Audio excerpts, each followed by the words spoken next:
Webcam microphone up close. Webcam microphone up close. And the insanity ensues. At the age of 19 in 1962, she was a... See, but I have the files. You know, I read this stuff at the National Archives, and I read these other things. I said to myself, that guy, how can that be possible? The brain, you know, pistols and fondle slab of choice. I don't know when that was. It doesn't really matter. Internet, professional wrestlers, and not Jesse Ventura style. It doesn't matter where the cartoon comes from, as long as it's real. It doesn't. It's hard to get real information because seriously, they don't want you to have these two together. Whenever I try to prove out, you know, it's not. If you expect your government to tell you the truth, you're going to sadly disappoint another one of these things. Dear Lord, what a dirty old man, huh? Really? Can't be serious. Is this really want things to be? Come on. More hooker, eruptions? Eruptions, whatever. Like Dave Powers kind of... Really? Allegedly broadcast live from Pima Region 2. Within the borders of the formerly united and currently occupied states of America, we bring you the Ochelli Effect. It's like, damn sure, no, I'm an original. We have all these situations. I'd love to know why it takes 50 years, for That's that. For a 19-year-old girl to eventually get up to gumption to put these things out.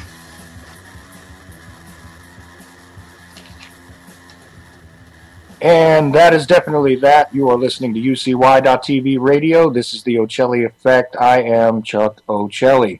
And you know, it's kind of funny because it was only about 6 months ago today, in fact, that I did the first broadcast that I did on this network. And that's only as long as I've been on. Seems like longer to some of you, doesn't it?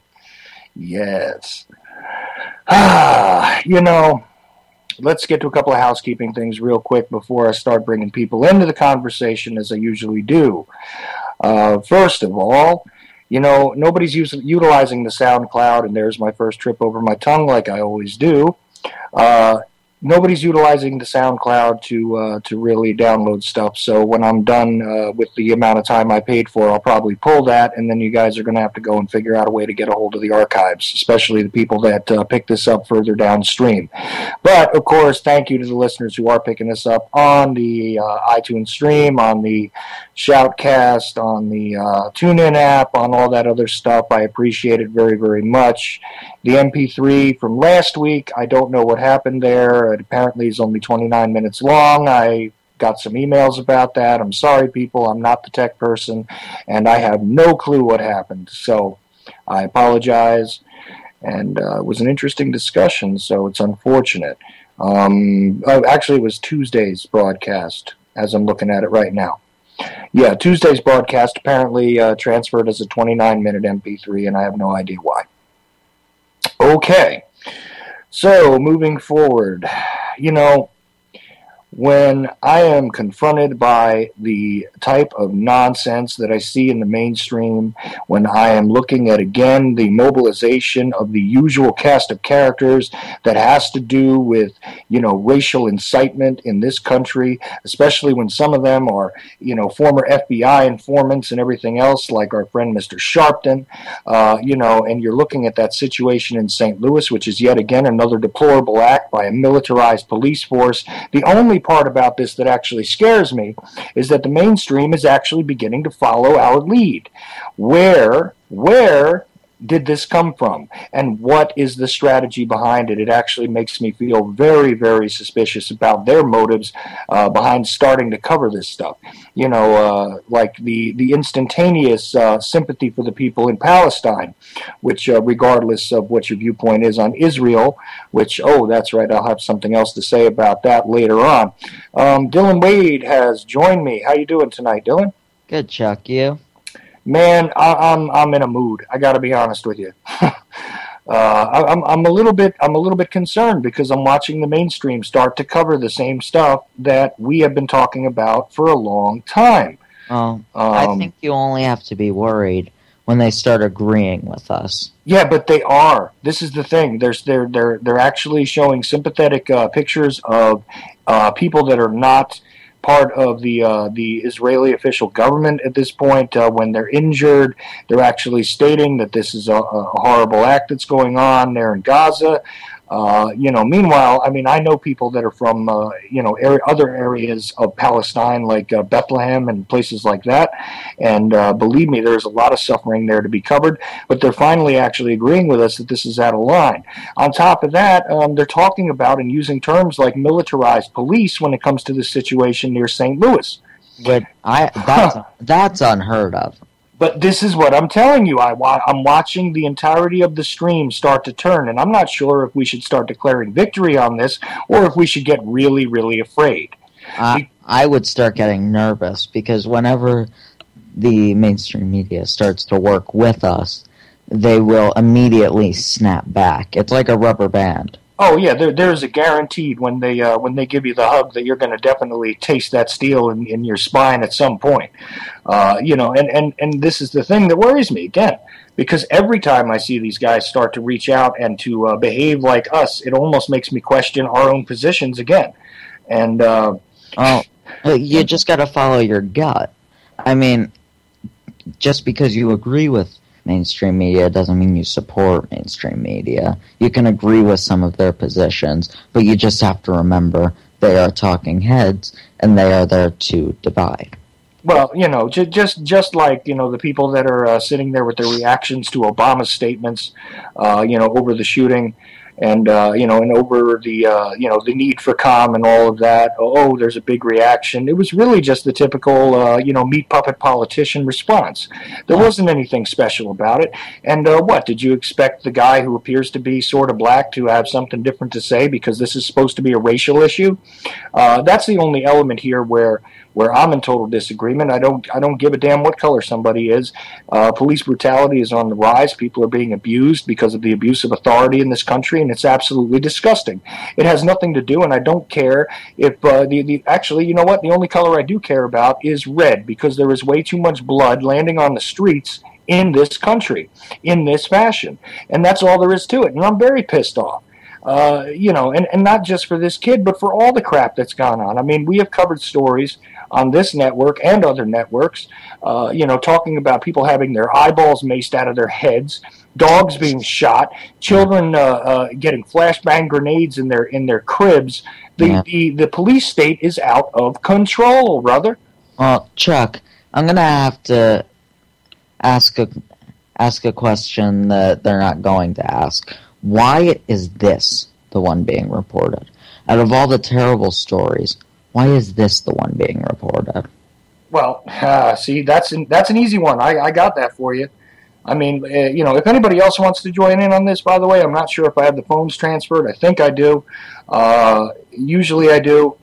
If not, if you have me on Skype, great. If you don't, Charles.Ochelli, and try and figure out how to spell my last name. It's pretty easy. The letter O, the letter C, the word hell, and the letter I. Very simple. You can spell it. Okay? And I'll accept any contact request if you got something to say. But here's my bottom line on this. It is, again, part of the divide and conquer, sort of strategy. Absolutely. Which is always utilized because, look, if you can divide us among racial lines yet again, and you can use the typical provocateurs, which, again, I like to point out that, Mr. Sharpton there, outside of the Tawana Brawley incident and everything else in his past, and the Crown Heights affair, and if you don't know what that is, go look it up. I'm telling you, you'll have a rabbit hole for weeks. Go look it up, and you know what else? Try and get in touch with Tawana Brawley now. She's in hiding, baby. I know how to get a hold of her, but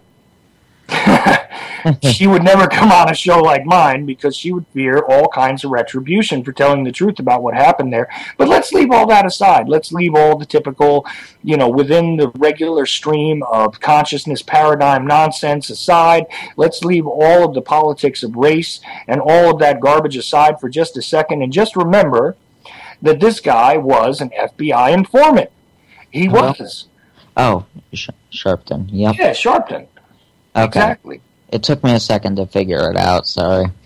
Well, no, it took all of maybe half a day before they said he was on his way there. There have been plenty of quote-unquote community leaders, and I really dig the governor's statement today too. I love the way that they position that one, because he's standing there in the church addressing the public, and basically dragged out the last part of his statement just long enough so that everybody would turn their head and watch Lord Cousin Barry make his statement, so that he wouldn't really have to face any questions from the community, at least none on camera. So this way, there wouldn't be a live broadcast of him dodging and ducking like he's supposed to, and this is what all these guys do. This is what all these guys do. Nobody wants to approach the concept of institutionalized brutality in this country, which is exactly what we're witnessing. And again, when I'm talking about all of these other incidents, where I'm talking about, Kelly Thomas, when you talk about, the lady who had her eyeballs maced out of her head, when you're talking about, people being tased for no reason, people winding up in chokeholds and dying in New York City, you know what? Notice I didn't mention a single thing about their race or that being a motive for it. It's really irrelevant. Now, grant you that, the percentage of individuals, like there's something like 55 police in the town of Ferguson there, and there are only 3 of them that are black, when meanwhile the population of Ferguson is something like 60-some-odd% black. I can't remember. I know I read this. But this is the true percentages, and of course, when you have a community that has an authoritarian, militarized police force over it that doesn't look like them, of course, there's going to be racial tensions. But it's an afterthought. This is not the motive. The motive really is, and this is what I can't get around, is that we have become the enemy as the American people. Anyone who does not absolutely bow and scrape to the authoritarian figure who happens to be wearing a piece of tin on his chest. Okay, anybody who doesn't absolutely give over their rights willingly, refuse to even ask for their rights or mention them, anybody who doesn't do that is now practically a terrorist, a homegrown person who, oh my God, asks for his rights that he's supposed to have under the Constitution. What an amazingly strange, bizarre world, Dylan.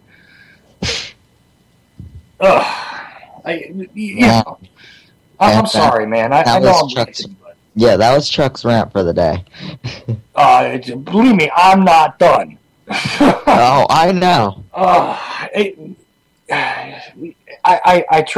really tried not to even want to approach this tonight, because it's just, it's been a weird week already.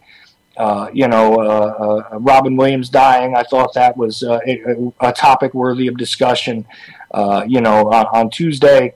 And that show went a bit awry, and we wound up discussing addiction and everything else. But I thought these were valid sort of, social and psychological issues to cover, because after all, if we don't get our own houses in order, we're not going to be able to stand against the machine in any way, shape, or form. And I do refer to it as the machine, because, when you're dealing with groups of people that seem to have this oligarchy and this control over so many different facets, and their real tools are the corporate entities which dominate everything else, which I do remind every single time I use the word corporate or corporatism, I remind everyone that all they need to do is look at Benito Mussolini, because he told you straight out that, fascism is really when the corporation has control, when the corporation has taken priority, when the corporation is basically the god of the people. And guess what? I know I'm paraphrasing, screwing up his quote and everything else, but I don't really care. Here's the deal. We are not in a democracy nor a representative republic any longer. We are in a fascist state. That is the reality, because the corporation rules and controls everything. That's all there is to it. Your politicians are selected. If you don't understand that, please do some research. And I don't mean just surf the internet. Okay? Please go find out about this stuff. Talk to people. Find out about how these things are put together. Find out about how your votes are tallied. Find out about who actually buys these things. Chuck, talking to people is an extremely foreign concept. Well, right, and this is why I applaud you. because you, as a young man, and we do complain all the time about the millennial generation and about how they are completely disconnected. At least I do, anyway. I mean, I guess nobody else cares. As long as they're quiet and staring down at their fondle slab of choice, then then everything's fine. As long as you keep your mouth shut, who cares if you're not learning anything? Who cares if you're being dumbed down? Who cares if you're being killed by the genetically modified organisms, which are, in your food supply? Who cares if there's chemtrails overhead? Those things don't exist anyway because you're a conspiracy theorist. And 9/11, an inside job, what are you, insane? No, that couldn't possibly happen. Our own government wouldn't attack its own people. Hey, Chuck. Yeah. Here's something about the Ferguson thing that just popped up. Martial law was declared in Ferguson. Yeah. Well, you know what? At this point, what else are you going to do? Every time night falls, and that's another thing interesting that's being complained about by the mainstream is, oh my God, they've actually fired tear gas at journalists. Well, welcome to the party, fellas. Because you know what? If you were an alternative journalist, if you were an independent journalist, you would have already had gas cans fired at you. You would have already seen what the beanbag guns actually do to somebody. You would already know this. I've taken a flashlight to the head when I've been in the wrong place, according to them. And guess what? Welcome to the show. Okay, the two guys that were tossed out of McDonald's, one from the Huffington Post and the other, I forget where he was from. I think it was from the New York Times. I'm not sure. I do know that I think it was the Washington Post actually ran with the story first about them being, unceremoniously tossed out of the McDonald's, then arrested for basically not moving quick enough, even though they were, in a position of having two different cops telling them to get the hell out of a restaurant, which did not need to be secured for safety reasons anyway. But you know what? Irrelevant again. If you don't understand whether you think that, you're so much more legitimate because you work for one of the larger alphabet broadcasters and whatever else, if you think that this is going to protect you, good luck, okay? If you think that telling their lies is going to mean that they are not going to brutalize you when it comes time to shut down the pictures, when it comes time to shut down the truth about something, good luck. Okay? Believe me, anybody who tries to speak out about this stuff, if you call into one of your local talk shows, you call into one of your local terrestrial radio piece of crap, let's talk about what it means to have cupcakes in the school discussions, and you go into one of those open forums and you decide that you want to speak some truth about some sort of local corruption, they will cut you off, censor you, eliminate you, or go to a commercial prematurely. You are not given your ability to speak freely like you were taught you were supposed to. Okay? You're supposed to have that ability. It's supposed to be one of those things that was granted, not by the government, mind you, but basically you were endowed by your creator with these things, regardless of what you think your creator was or who you think your creator is or anything else. It doesn't matter. The idea is that by the simple process of being born in this country, your First Amendment, which contains a whole lot of interesting points. Oh, yeah. It says a lot of interesting things that apparently don't apply today. Well, not in this country. And I'm also rather sick of the overbearing, let's just attack Obama because he's the problem. He's not. He's a symptom. It really, and you look, it works like this, guys. The people that want to sit there and complain about, Cousin Barry, that is pretty much like being pissed at the floor manager at Walmart because Chinese slave goods are being sold. Okay, he doesn't make the decisions. Okay, he may be the guy you can see, he may be the guy that you can lay your eyes on, but guess what? That blue vest doesn't mean very much, and neither does that blue suit, regardless of whether he's on vacation at Martha's Vineyard or whether it was Bush, down at the phony ranch and shooting golf games and whatever else. It really doesn't matter. We have not had a legitimate president, not even remotely in power, since the 60s. Welcome to what is left of America. Okay? I don't know why it is that well, Chuck, yeah, go ahead. We didn't even have legitimacy in the 60s except for Kennedy. Everyone else before him really has been the same. Yeah, but there was at least still some hold on power. There was some semblance of the government that was. It started in my mind post Civil War, but again, I get pushed back on that, and I'm very glad Roger Landry said, if anybody pushes back on that, on you, let me know, because I'll be right behind him with a nice big stick of knowledge to explain it to him. Absolutely. It's absolutely right. I mean, it started, I think, even directly before the Civil War.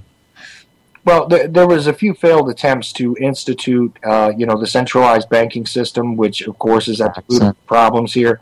Andrew Jackson, who was an interesting guy. Let's leave it at that. Almost assassinated twice for standing up to it. Oh, yeah. The one was very funny, though, because he actually wound up beating the guy with his own cane. That was amazing. I love that one. That's an awesome story. But was Andrew Jackson, a saint of any kind? No. Absolutely not. No, absolutely not. But he did have the sense to not place the entire population into the slavery state that we are in now, chasing a fictitious dollar which actually has no value. And of course they're dismantling what little sort of fiat value was being ascribed to it based on the world financial market now.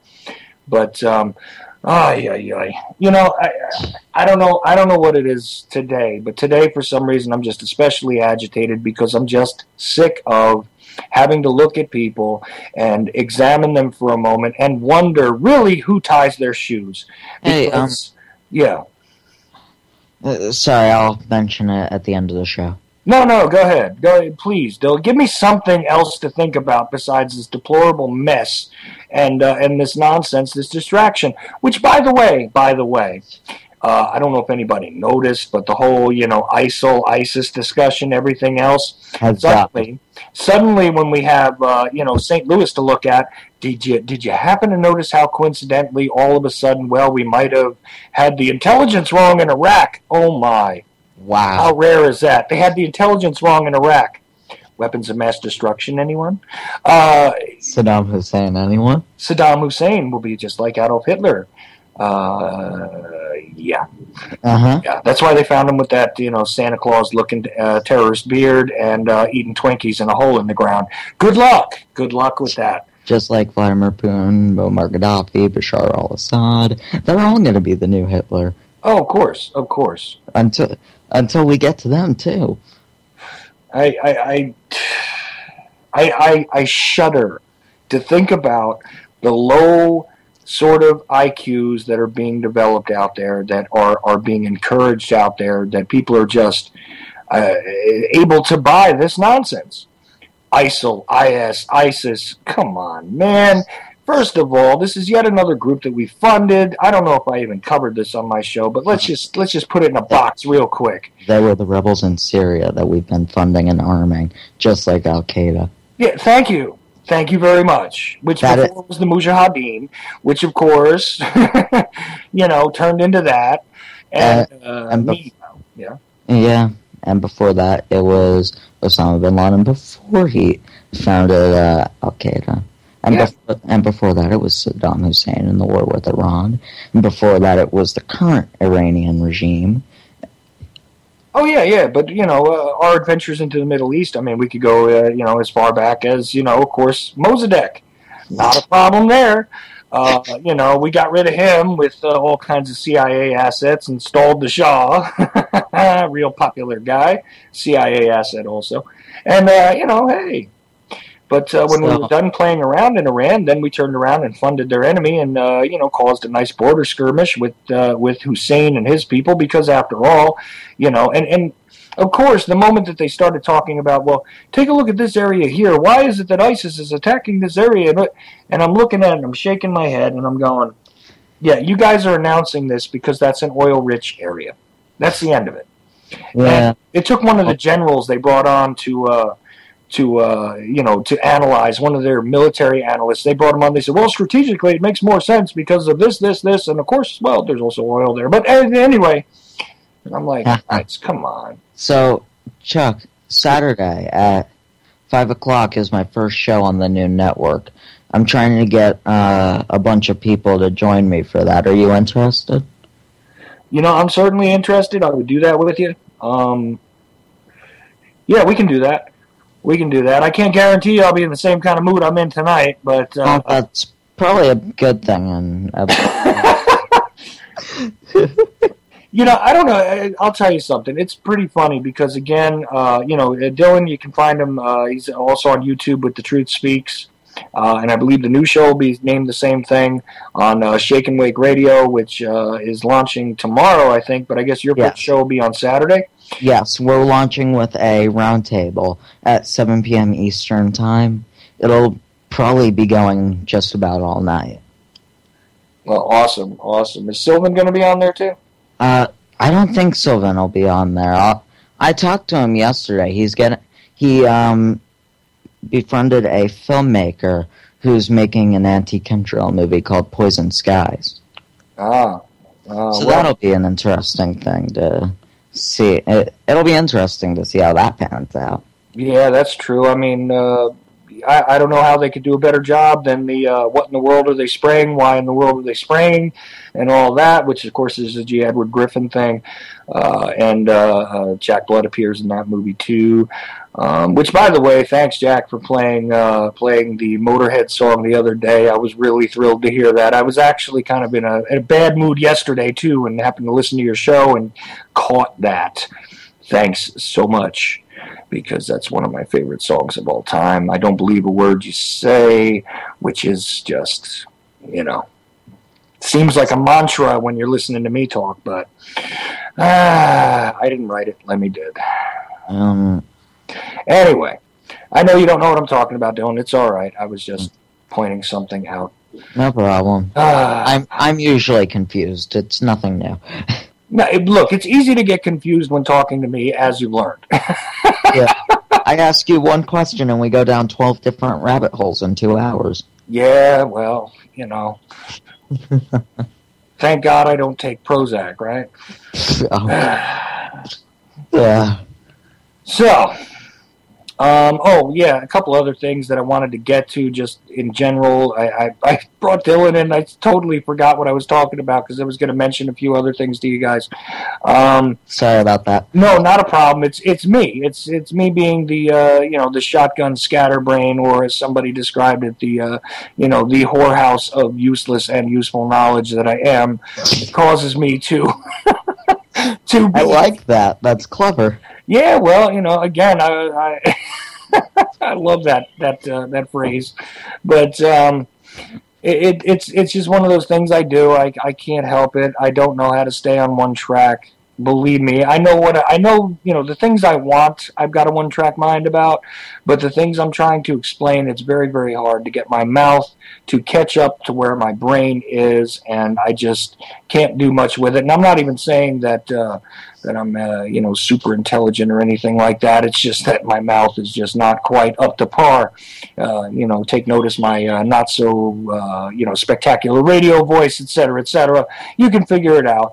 But I'm trying. I am trying. So anyway, a couple other things. Daniel Lewis Crumpton will be on with me on Saturday, and we're going to go down a pretty dark, personal little hole that night. So I might even issue an advisory, depending on what it is. Depending on how deep we're going to go into the subject. We're going to discuss, because the addiction program that, the Robin Williams thing that I started to do, which turned into a big discussion on addiction, actually created a little bit of feedback, and Daniel is really just an awesome guy, and is one of the few people that I'm willing to trust walking down this very dark hole with. So we're gonna check that. That's for sure, on Saturday night, and that'll be on 8 p.m. on here on UCY.tv. And I guarantee you, it's going to be one of those shows that is going to you're gonna hear some things on there that you've not heard before, I think.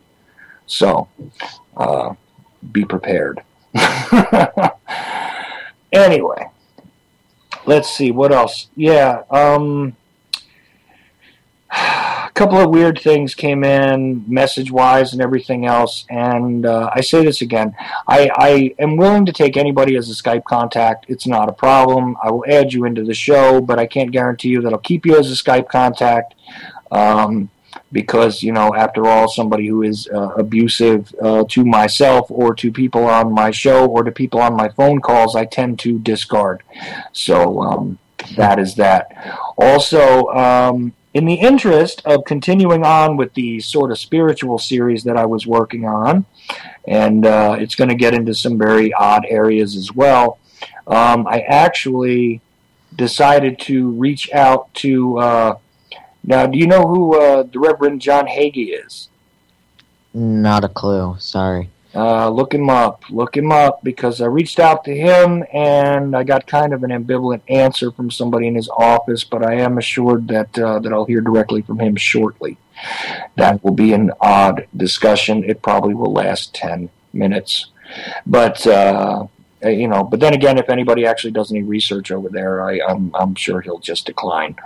But he's a televangelist guy and has a really large ministry. And look him up for yourself. I'm telling you, it's interesting. So, I've been doing a lot of roundtables lately. I want to get you into one of these. The next one will probably be tonight. When I get off here, I'll probably jump in and start one up. Well, unfortunately, that's another thing, by the way. I'm going to continue on into Vince's show tonight, so I'll be on not only here from 6 to 8 like you're listening right now, but I'm also going to be on What Matters Worldwide, which I think there's going to be an interesting announcement on Vince's show, and also I've got a little preview of what we're discussing. It's going to be something that I am really into. We're gonna discuss the truth about Jesse James. Who's that? Jesse James. Okay. Sorry, like you already know, I'm new to this. It's okay, but he's a real mainstream kind of figure, generally seen as a bank robber, all that kind of stuff. And we're going to talk about the realistic truth behind what actually happened to Jesse James and all that on Vince's show. So if I was you, I would wait to do your roundtable because I think that's going to be a hell of an interesting thing. About a half hour deep into his show, I think, is when that guest is going to come on. And, I really was just going to kind of help Vince along, but instead I'm going to participate because I've read a bit about this Jesse James topic, and I think if you've never heard about it before, again, I have an affinity for hidden history. I have an affinity for how they lie to us when they teach us the narratives of history. Just like when I discussed with Crumpton about how, at the Council of Nicaea, they really redacted a great deal of what could have been, should have been, and in fact really does belong in what most of mainstream Christianity refers to as the Holy Bible. There are a whole lot of Gospels that were left out. There are a whole lot of pieces of information that were left out. And, this is the normal MO of those who want to control us. So, more on that on another show, I assure you. I actually have some other possibilities, too. Lee Camp is being elusive with me, by the way. He has agreed to be on the show, but I can't nail down a date with him. I'd love to have Lee Camp come on. Yeah, but see, the thing is, like I said, I've got the confirmation that he wants to do it, but hasn't allowed me to nail down that date with him yet. Also, a couple of interesting musician guests. See, there I go. That's number 2. Second trip my tongue. That's only number 1. No, there was one before you came on, right at the very, very beginning. Wow, you're doing good. I know. You started it right off. Listen, man, if you can't fall face first into a closed door once in a while, then what good are you? I can agree with that. I can agree with that statement. Yeah, well, be careful when you start agreeing with me, Dylan. It'll lose your friends. I've, that's another weird thing too. And really quickly, there were other guests which I wanted to line up for my broadcast, and unfortunately, certain things that I have apparently advocated on the air, certain guests that I have had on have already scared off a couple of more mainstream type academics and things than I ever wanted to have scared away. I'm almost afraid to recontact Joan Mellon. I really want her back on the show because she's a prolific writer and has had a great deal to say. And of course, she was the one I brought on to discuss Jim Garrison on my very first broadcast, which was 6 months ago. But when you turn around and you start advocating for the legalization of hemp, when you basically call out certain elements of the government and you say certain nasty things about people that are supposed to be sacred cows in the geopolitical realm, you get hit, and sometimes you lose out on people that you thought you could have brought on, and it's kind of sad. I really wanted to bring on some people that had some good information. So, Dylan, what else have you been looking into? I'm still fascinated by this Stu Webb discussion because that's one of those things I've always wanted to get into. Yeah, that was an interesting show. We're actually going to be doing another one on Wednesday for my second show. I'll be having him on. Wow. Okay. I want to get into Edward Snowden with him. Oh, well, what is your opinion on Snowden, Dylan? Because I've got a mixed bag of irritation about that whole situation myself. He's the one that helped me wake up, so... See, I guess that's a positive thing, and I'm surprised because, quite honestly, if he didn't tell us anything that we didn't know, those of us that were observers in the alternative stream, and I hate to use the word alternative, sorry, the new media stream, the other side of the coin, as it were, the non-mainstream media people, let me say that, we knew all of this stuff that he was laying out there. Yeah, but it was shocking to a lot of people, including me. Yeah, see, but here's the thing, and this is what I advise anybody who makes a big deal out of Snowden to think about, and that is that, realistically, okay, if he was really laying out something that was so blistering, I mean, do you think he'd still be breathing? We can go a step further with that. If he was revealing something detrimental to the government, do you think the mainstream media would report it? Well, of course not. I mean, see, another good point. But meanwhile, it's like the controlled opposition. It's like, well, yeah. They create the character so they can marginalize him.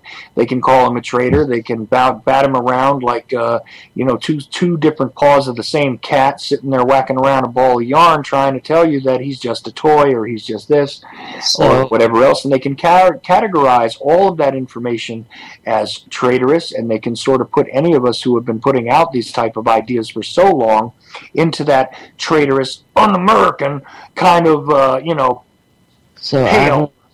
I have a question for you then, Chuck. What's your opinion on Julian Assange? Yeah, again, that's one of those things where I'm not sure what to make of it because, WikiLeaks and all of that has produced some really interesting stuff, and some of it has been shocking. But, when you take a step back from it and you think about it for a moment, isn't it really, again, just the marginal character being able to dump something onto the new media stream in order to, again, just assert their authority, which is, listen, we're doing whatever it is the hell we want to all of you, and here's a little bit of proof for you. It's from a marginal, crazy character. So those of you that believe it, you're a crazy character. And those of you that don't believe it, now we've implanted that idea into your mind so that psychologically you need to remember that the power of the government is there. Even though this isn't true, we could do this. Well, you know, and yeah, but I think even though these people may be controlled opposition, and they may be marginalized straw men, basically, they do help wake people up. Just like, do you mind if I go to Alex Jones? Just like Alex Jones wakes people. It gives people a taste of truth, whether it's a lie or not. He gives you the sense that you want to learn more. Yeah, but it's all got to do with your sifter, man. It's not about who the figure is that's talking about this. I mean, if you listen to anything that... okay, let me back up a second. Even when you start to pull apart some of the stuff in the mainstream, it's not all fabricated and it's not all fake because my name's not Fetzer. But the thing is, it isn't just an entertainment TV show, not at all. It does contain some of the truth and some of the reality around us. So, just not enough to help people learn what they need to learn. Well, it's just not blunt. You have to extract the nuggets of truth, the golden apples as they were, that are let out there, and some of them are there. I see it as a relevant truth. Some of the stuff they put out is truth, but it is irrelevant in a lot of ways. And that's what they're great at putting out. They give you a little bit of truth that's irrelevant, so you'll trust them when it's relevant lies. Well, yeah, that's exactly it. You can't create a complete fiction and broadcast it. It's never 100% fiction. You know, they have to give some modicum of truth to the listener, to the viewer, in order to legitimize the real bull that's coming later. You know what I mean? We've actually shown you some real people in your own town, so you know we're actually here talking. So when we tell you that, you know, we tested the water and it's all good, and, you know, enjoy your fluoride and, you know, and eat your genetically modified, you know. So, Chuck, do you... Shoot, lost my train of thought. Yeah, I have that effect on people, brother. It's all right. It was literally about to come out of my mouth, and then it's like, wait, what? Yeah, it's okay. Don't worry. Okay, I got back it. To it. Okay, go ahead. Sorry. Can't mainstream media create a complete fiction some of the time? Like in the case of Flight MH370, I guarantee you they're going to find those parts when they need a distraction. Well, yeah, or they already did, you know, and they're just sitting waiting to be displayed, etc., etc. Look, that's a whole other issue, and I'm talking about the whole, the mainstream as a whole, is that there is going to be all this intermingling of reality and false reality. Just so they can sell the false reality, you've got to use some real things. I mean, it has to be based on something realistic. It has to be relatable in some way. You have to be able to have occasional witnesses, so you have some word of mouth, so you have some people that can absolutely back it up and say, I was there. And, you know, and also to disagree with the people that have actually seen things that they weren't supposed to see, so that they can marginalize them. It's a whole lot more complex than just they lie to you or they don't lie to you. So, yeah. There's something else I wanted to go over. It popped up last week. It's really been ignored. Okay. The House Intelligence Benghazi report. Well, you know what? It's ignored because it should be ignored. Yeah, I agree. It should be ignored. But hello, Fox. Meet the hen house. Tell us what's going on with the chickens. Come on. Hey, I agree with you. But it's been ignored by Fox News, the guys who were like the CNN with MH370. Yeah, but see, that's the point of the false left-right paradigm. The false left-right paradigm. I'm with you. At least on the stage anyway, for the listener, for the viewer, for the unfortunate sheep that are sucking it all in, it is reality. It is that secondary surrogate reality that we have all learned to embrace, that we have been told is the new reality. Very much like I say, look, don't just do your research on the internet. Nobody knows what the hell I mean anymore. I do my research, I check my links. Yeah, the internet is all the research I can really do. So what I do really is I go find experts on topics. I didn't have 25 years to look into JFK. Contacted you. Well, see, but there you go. You actually find the experts. Yeah, and look, and I'm not an expert on a lot of things. I mean, I have a grasp of certain things in the world. I do, and I am an expert of nothing, but I can try to talk about anything. Yeah, well, look, I'll give it a shot too. As long as I have some point of reference, I'll go for it.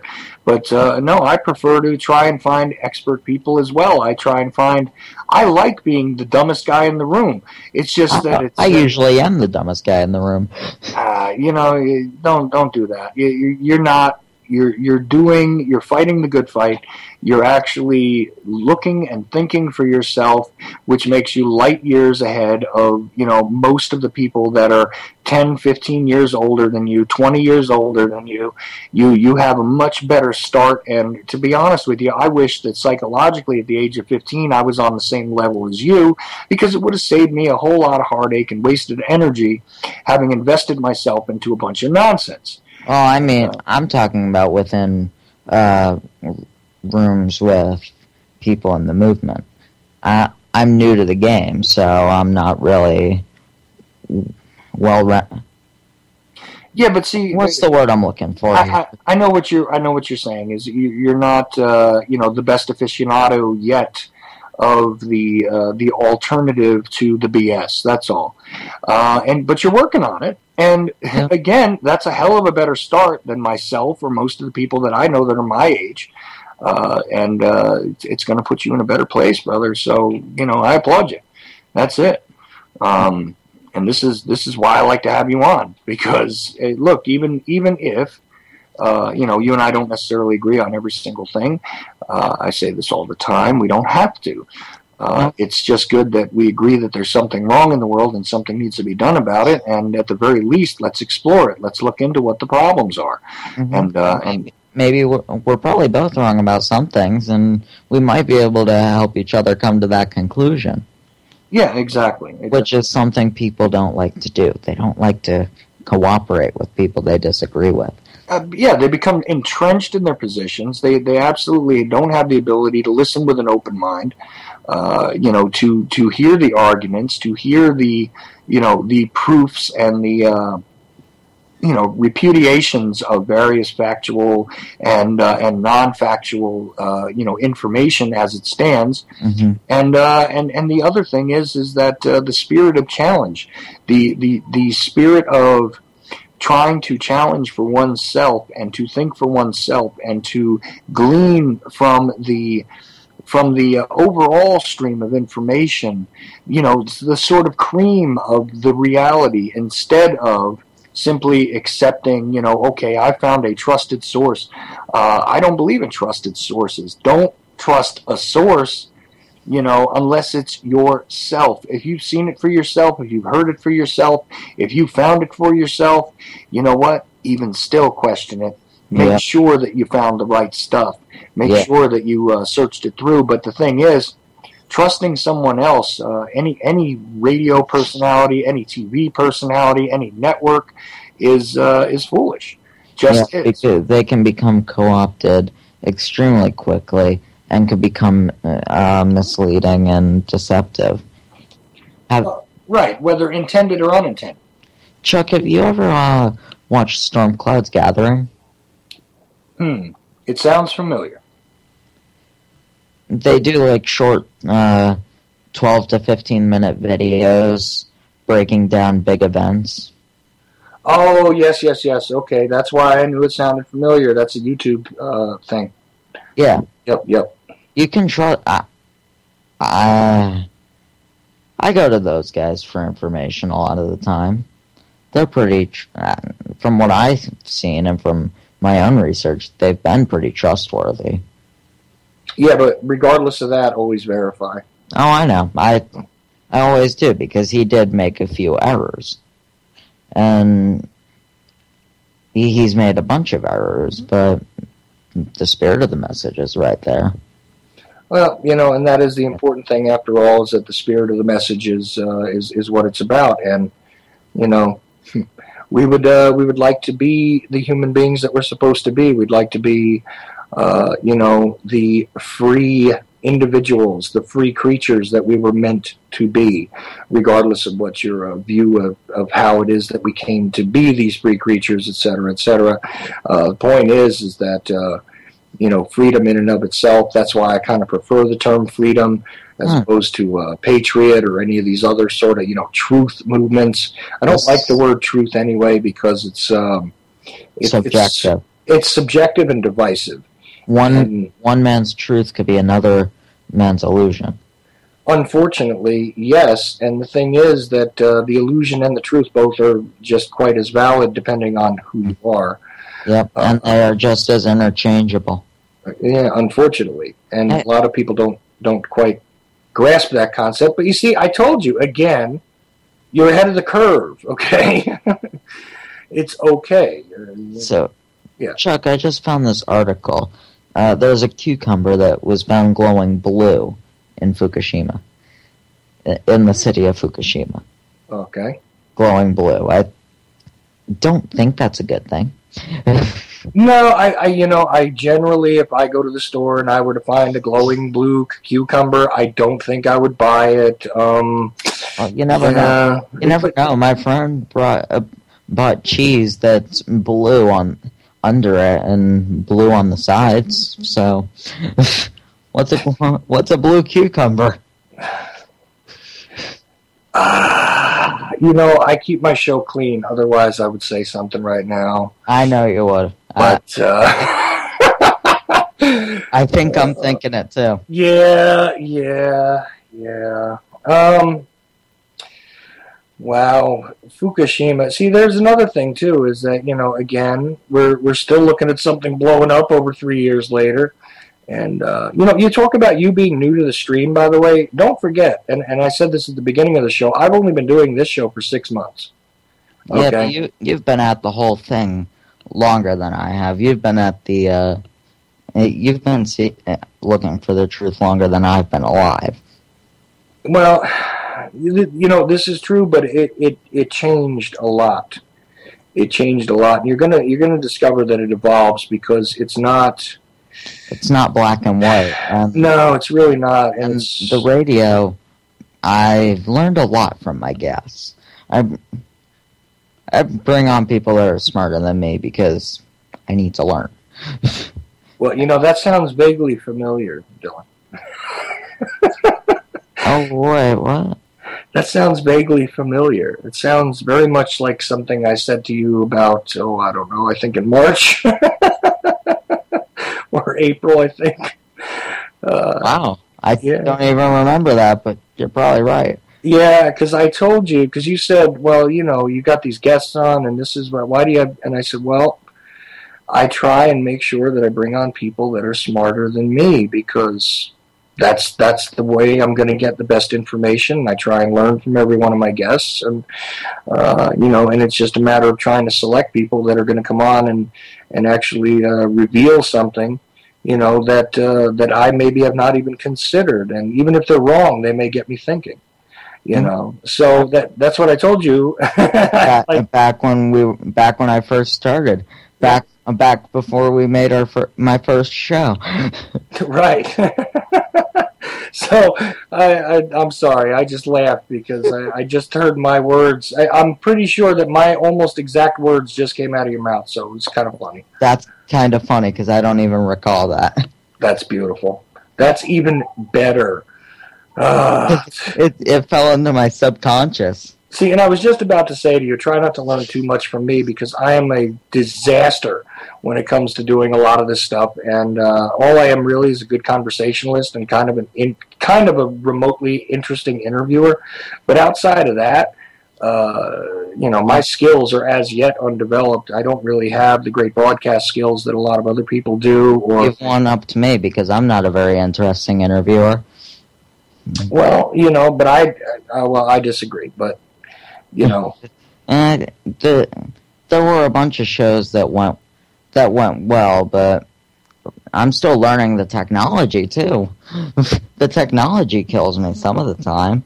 I was trying to do a live stream last week, and I banned one of the people in the live stream on accident. Well, in the middle of the conversation. See, I am a worse technological disaster than you, so don't be discouraged by that either. It's okay, and don't forget, I can't even see a damn thing I'm doing. So, it's even better. Even better. It's total kamikaze radio. So you can't see what you're doing. I can't do. I can see what I'm doing, but just can't do enough.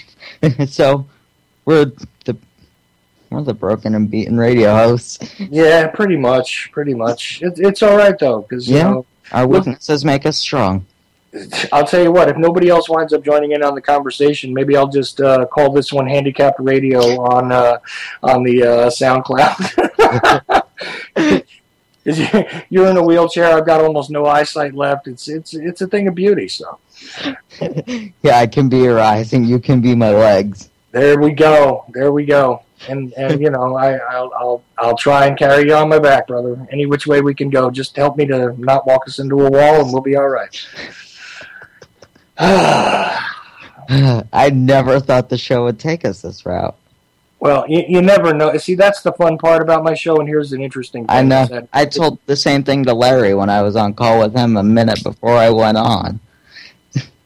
A minute before I came on with you, I was on call with Larry Woods. He was a great guy, and he's awesome. I enjoyed having the 2 episodes with him that I had, and I'm telling you now, I'm going to bring him back. So he was an interesting. He's definitely an interesting guest, and yeah, I told him before I joined in, I have no idea where this is going to go. Yeah, well, neither does he when he comes on with me, but it's just sort of like we start with the free energy thing, and I don't think you do either, Chuck. Now you're telling secrets, bro. You can't do that. I mean, I don't think that's a secret. I think your audience has figured that out by now. All the routes we've gone.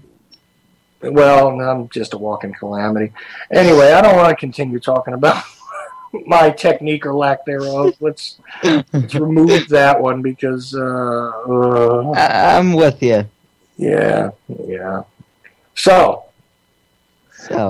I'm going to tell you though that the disgusting fashion, okay, with which this entire situation is being handled, in Missouri, is symptomatic of everything else that is going on. But I'm telling you, I was stunned flipping through different mainstream, broadcasts hearing terms. Listen to those.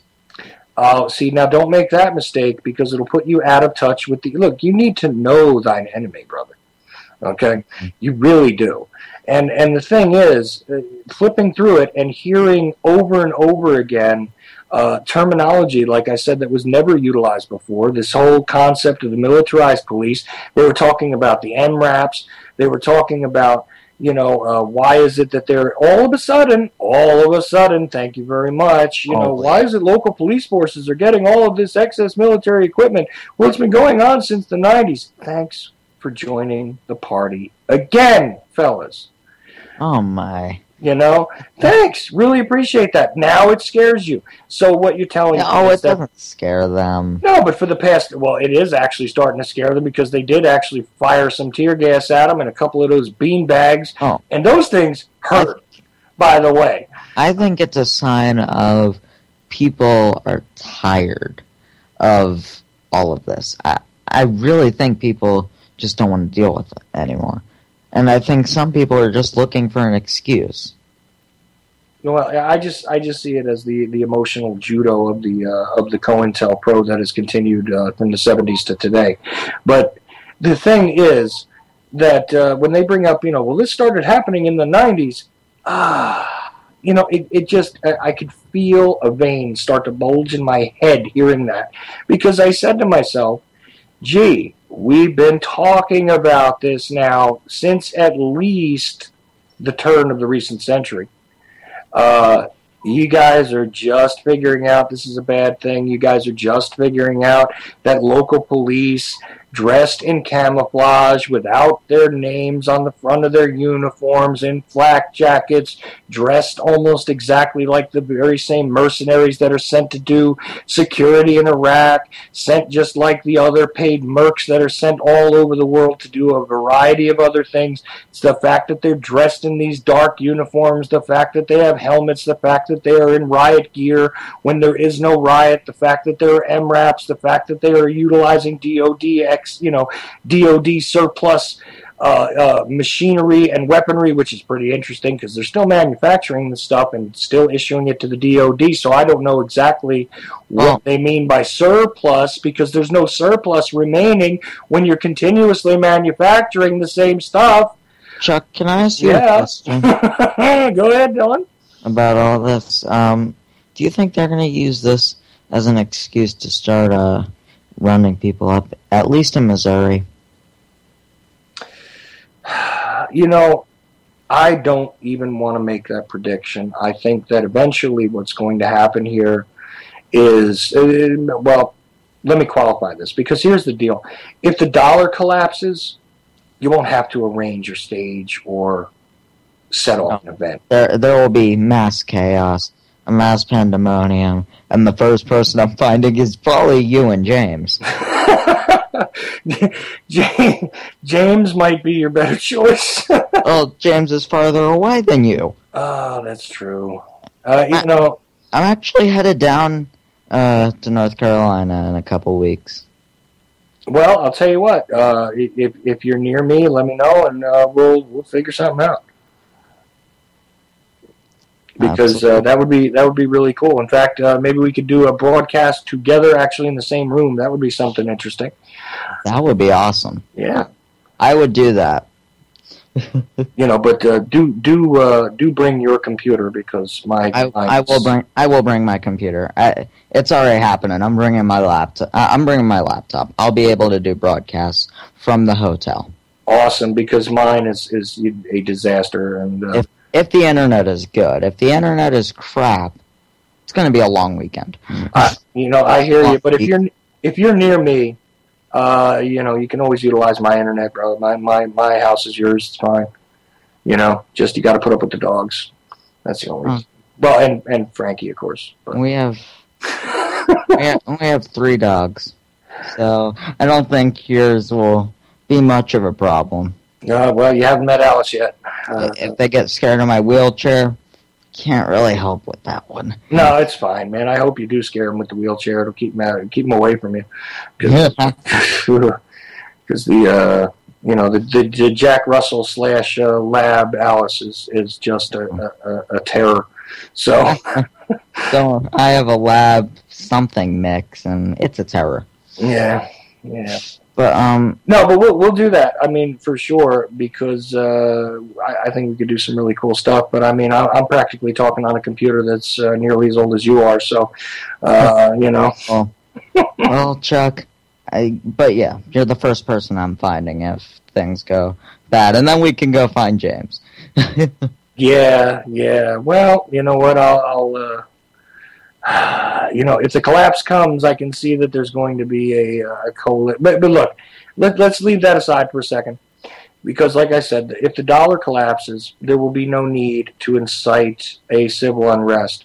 But all of these conditions, in fact, the militarization of the police, the continuous divide and conquer strategies, all of the whipped up nonsense, which is, akin to sort of getting the crowd starting to do the wave at the Super Bowl or something like this. I don't even know anymore. I have given up on sports, but, it's the same damn thing. I never tried. pick a color and root for them just because they're wearing the right shirt, root for them because they're either the party of the elephant or the jackass. Go right ahead. This is your team. You need to support your team. It's the same thing, and it's just, again, surrogate tribalism. And by the way, don't trust anybody who doesn't look like you, because after all, you're so trustworthy, aren't you? Those guys are extremely trustworthy. They're so trustworthy, they're spying in on us. They want to take all these dangerous weapons away from us. Well, look, one thing that you can certainly trust anybody in power to do is to attempt to maintain their own power. You can always trust them to abuse that power in some way or other. Can we stay on that? Because I've had people... I had a debate with somebody about Bin Laden's death, and then the death of SEAL Team 6. And I said, do you really think Obama would risk that coming out and him losing his campaign? They said, yes. He's a good man. He would give up power for the sake of the people any day. And it was not sarcastic. Yeah. A good man that would give up power for... Say that again? I can't wrap my mind around it.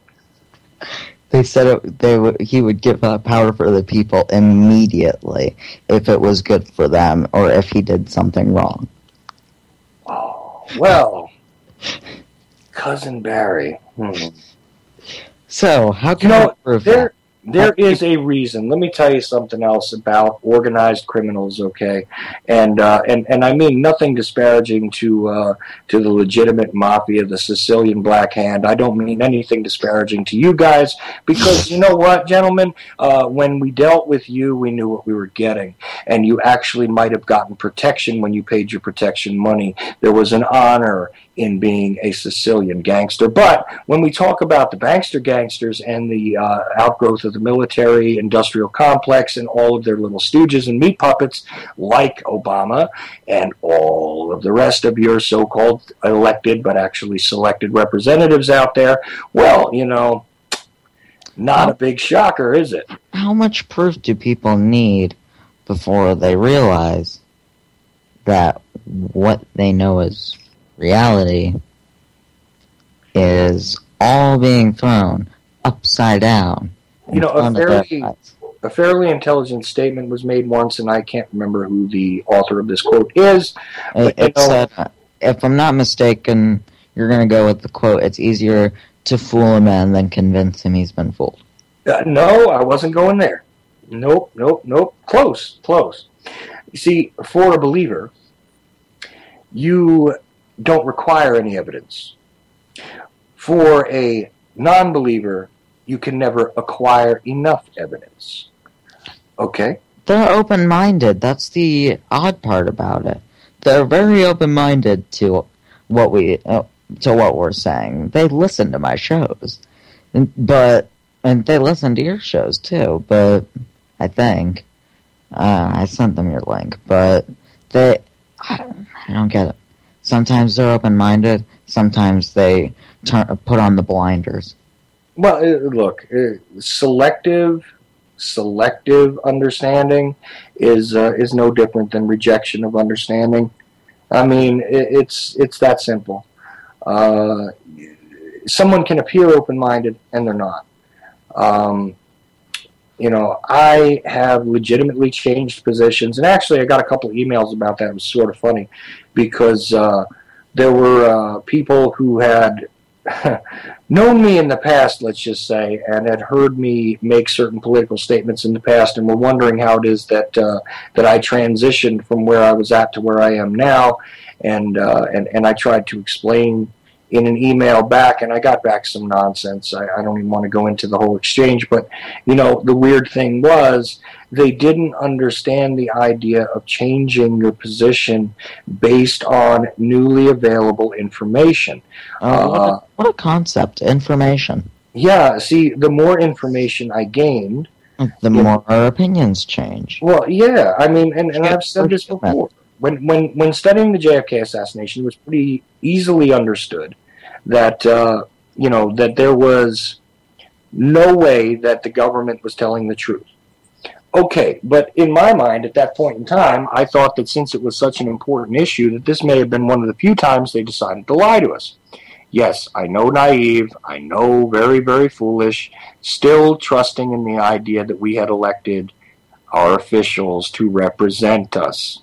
I know, bizarre concept, but I had that in my mind, that you could change things with a ballot, that it didn't require bullets, or sometimes it did require bullets, but that was only for those other people over there.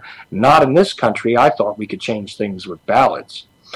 Until I learned all the elections are rigged, all the candidates are selected ahead of time, everything is pretty much forced into the one little box. So, here's your choices, black or white. It doesn't matter whether there's other colors in the rainbow. This is what you have. So, of course, it's red and blue, which is no different than the red or blue pill that we all like to refer to, and the Matrix and all that. But, okay, I digress. Once you begin to learn that the majority of what you've been taught is a lie, you start to have to unlearn, right? So I went through a process of doing that, and it took a while. And along the way, I had certain beliefs that proved to be spurious. What can I say? I voted for Bill Clinton, people.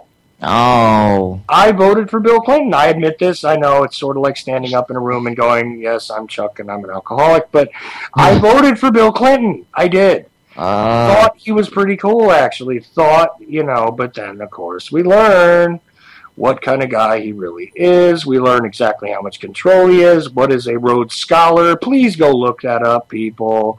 Find out what a Rhodes Scholar is and who it is that the Rhodes Foundation supports, and et cetera, and take a good look into Clinton, who is obviously not part of the mass oligarchy that has been around for centuries, but there is such a thing as the nouveau riche oligarchy. So, enjoy that term. He's part of the old one, I think. Well, I disagree, but... Go ahead. Can you explain why? I just want to learn. Well, generally speaking, it's not as though, previous generations before, William Jefferson Clinton, came to be who he was and embarked on the political, scholastic, and every other road that he was involved in. His family was not well-to-do and not well taken care of. It's and I'm not just going based on the autobiography that he put out there. I'm talking about after looking into things, it's not as though this guy was always in the favor of the controllers. He just wasn't. Okay, and interesting. He got his way in there, and that's an interesting story. Okay, that's extremely interesting. Yeah, it is. And I'm telling you, if you dig deep enough, you'll find that, he's not from this, continuously inherited sort of power structure. It's not the same thing. Now, he made... What? Is he part of a powers? Is he part of a new faction, then? Part of an extension of an older faction, which, embraced him, sure. You don't get the... global initiative or whatever, the Clinton, the GCN, or CGN, whatever it is, the Clinton Global Initiative or CGI, I don't know. I think it's CGI, right? CGI is computer-generated images. Yeah, but Clinton Global Initiative would also be CGI, wouldn't it? Yeah. Yeah. So I'm just saying, you don't get that kind of foundation, and you don't do the sorts of things that they were doing, and you don't wind up broke coming out of the White House like Hillary said, with only a couple $1 million. Only. Yeah, only. Jeez. It's a whole. It's not the same thing as the Bush syndicate. It just isn't. And but I'm not defending them. Oh no, they are not good. They are not good people. No, I have no love for Hitlery. I have no love for Billy Bob at this point. I'm good, thanks. Well, that's good. You know what I mean? But I'm just saying that there was a point in time, and if we go back to when Clinton was running for office, I was quite a bit younger. Okay. Mm-hmm. Got it. And, it's changed a bit. It's changed a bit over the years. There was an evolution to this. And at one time, I wasn't, but see, that's the funny part is I could never really fit in with the liberal or the conservative, set of values, even when I was still sleepwalking. I had too much compassion to be a hardline, conservative. I couldn't sit all the way on the tip of that right wing, even half asleep and drugged. There was no way. And also, I couldn't be the complete bleeding heart. It was impossible. I most famously used to wear a T-shirt that said "Never trust a hippie." What can I say?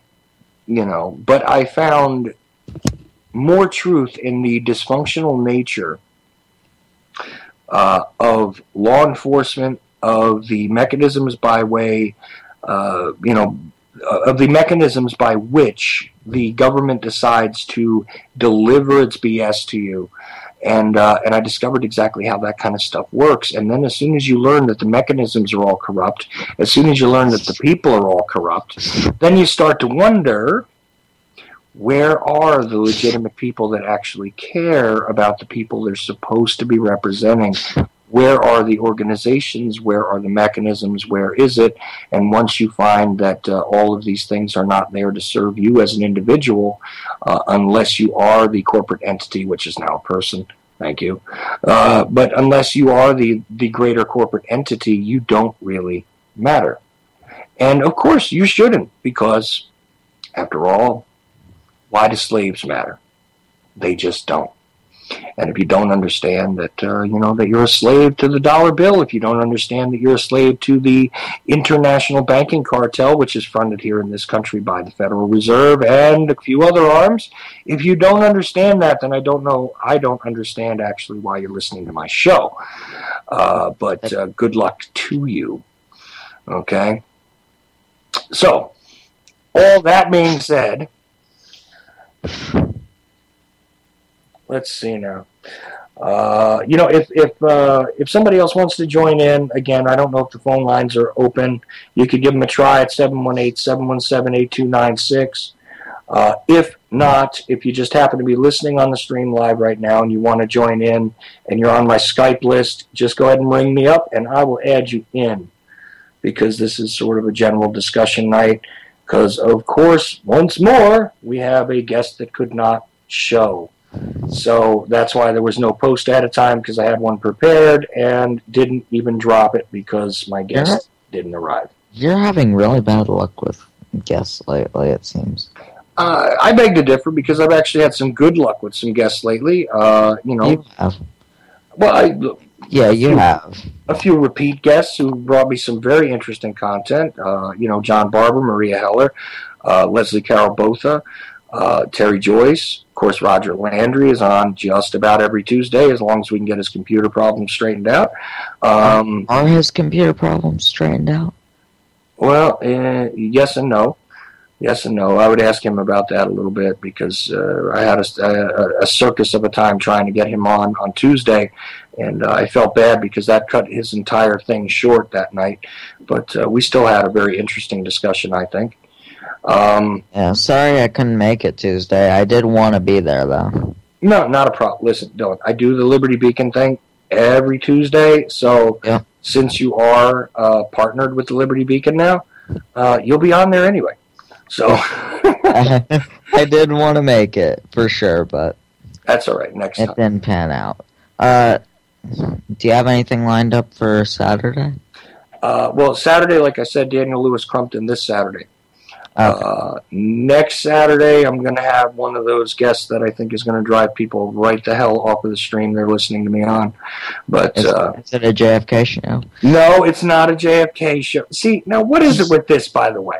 What is the problem? Really? Seriously, guys? Have I done that much on JFK that you guys are freaking out?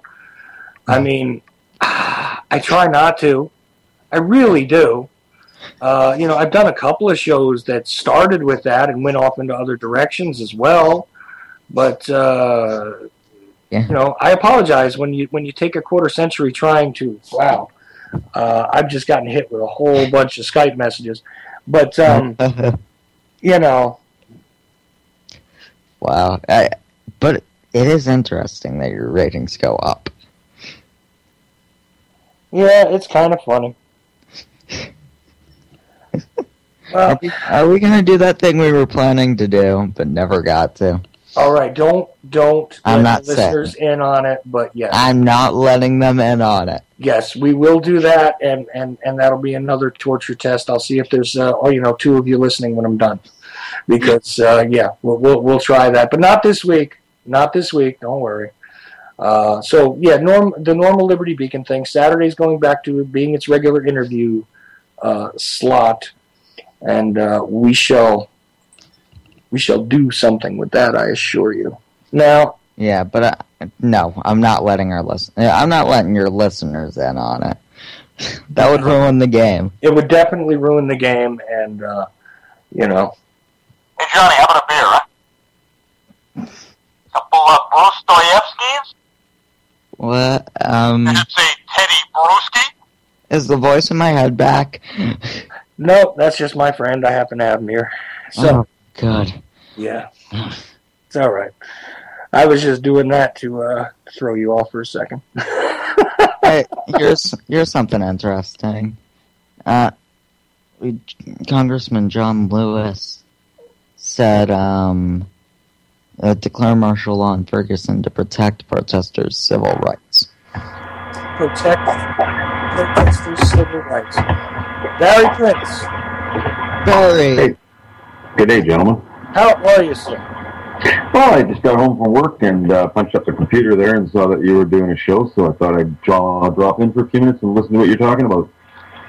Well, we've been over the map a bit here. I don't know if you caught my rant there on the militarized police force and how the mainstream is actually starting to pay attention and use the same terminology that we've been using for years and years. I don't know if you caught that. I missed that, but I can imagine the words they're using, because I've heard a bit of it coming out on mainstream now, which kind of shocks me because we know who controls the mainstream media. But I think they're at a point now, Charles, to either expose it or they're going to be ridiculed because it's so in their face now. It's incredible. It can't be denied. But the police statements are going crazy on us. Yes. Now, that's the point of view that I'm glad you brought that up, because it may be that this is the attempt from the dying mainstream to sort of resurrect their credibility because they've lost so much. That's a whole other point of view I didn't take into account. I was actually getting nervous and saying to myself, when I can turn on, 3 different alphabet soup networks on a television and find that they are using the same terminology as me and they are making the same statements that I would make, and being sympathetic to Palestine and actually being worried about the Ebola and actually talking about the problems with the military police and actually announcing and showing pictures of MRAPs. I was worried, Barry. I've seen actually clips now on mainstream damning the border problem. So what you're seeing, I think, Charles, is they're being forced to expose this, and you're right, they want to regain a little bit of their credibility because they've lost so much of it. Their audiences now are going, hey, how come you guys aren't talking about this? How come you're not talking about that? And they're getting a lot of that coming from people. So I think what you're seeing right now is just an attempt by them to regain a little bit of credibility. But, this information's all being controlled, of course. Yeah, on the Ebola issue, they're still not going with... they're still not shouting enough truth to regain their credibility. They're shouting almost irrelevant truth. Yeah, but see, here's the thing. I'm almost worried that some people are going to take it as a victory. I'd like to take it as a victory that we've actually pushed the conversation. The fact that they even have to mention it, Dylan, is actually pretty interesting. Oh, yeah, I agree with that. And the fact that they are doing, literally, think about this for just a moment.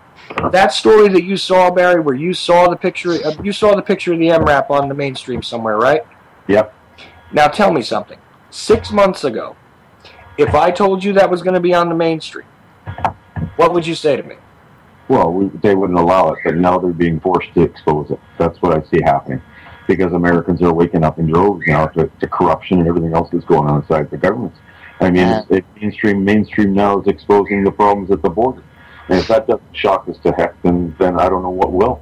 Well, that's just one issue of many. And Chuck, on your comment about you don't want to call this a victory, in a way, I agree. But in a way, it's like how we were talking about Edward Snowden and Julian Assange earlier in the show. It's still a victory. Even if it's not the whole truth, it's enough truth to give people a taste and to want to learn more. It's like I said before, it's like Alex Jones. See, it's perhaps my sort of extremist roots here, because I consider it. I don't consider a partial victory a victory. And the fact that they're being forced to, for their own survival, I think, at this point, is a seriously great valid point. And I'm glad Barry brought that to us, because that is definitely what this is about. And you know what? I'm changing my tune right now. That's what it is, really. It is their ability to still have a bit of a platform. They're losing their credibility. They know it. And it's because, but I don't know if we take credit for that, or it's their own fault that they just have to sort of clutch at straws in order to hold on to the side of the cliff. Well, Chuck, that original article I brought up right before Barry joined, I think that takes away a lot of their credibility right there. Well, which one are we talking about here? Congressman John Lewis says declare martial law in Ferguson to protect protesters' civil rights. See, that's kind of an argument of semantics.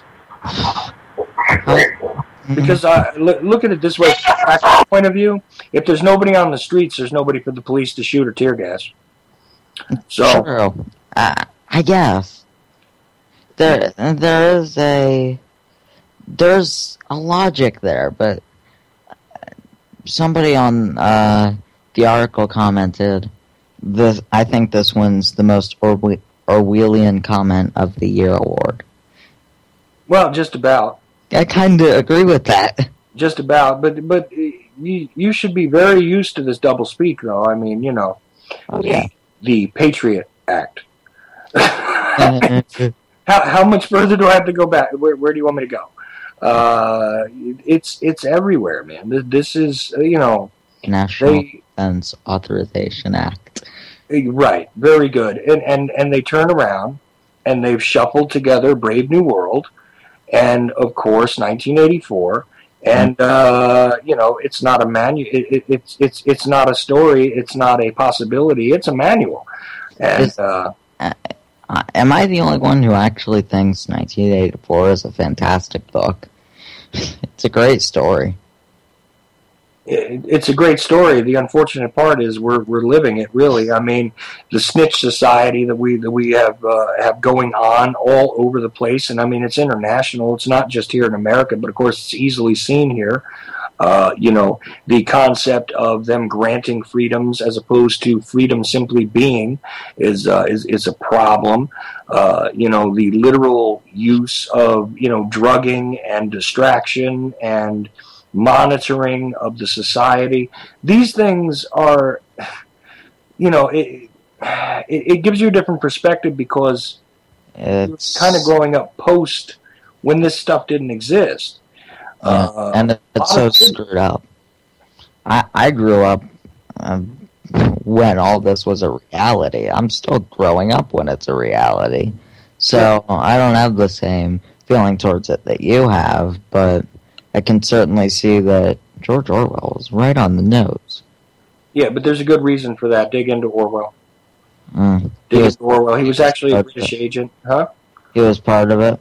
He was actually a British intelligence agent. It doesn't surprise me, but did he go rogue is the question. No. You gotta learn a little bit about the way the structure works. They always have to, the elite people in society who are actually, you know, pulling the levers actually have to sort of announce their plans before they drop it on us. Why do they have to? It's part of their dogmatic existence. It's part of their game. Yeah, it's part of the game. Yeah, and they have.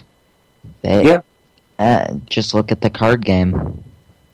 Yeah, well, there's that. There's, the movies and things, and I know you and I got into a discussion about that one time, and we have differing opinions on it, but... You and I could literally do a movie podcast show. Yeah, we could, and... we could sit here for 2 hours straight and talk about movies. Yeah, maybe we'll do that one night. We'll just come up with a list of a couple of them that we want to go over, and just let it fly from there. Yeah, I do want to start up a kind of a movie show, a movie segment for my show. Movie reviews, talking about truth in film, all of that.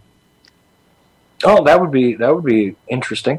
That would be very interesting. A movie I recommend you check out for truth in movies, Snowpiercer. It's on demand. Oh, okay. Came out this year. It's an anti-chemtrail movie.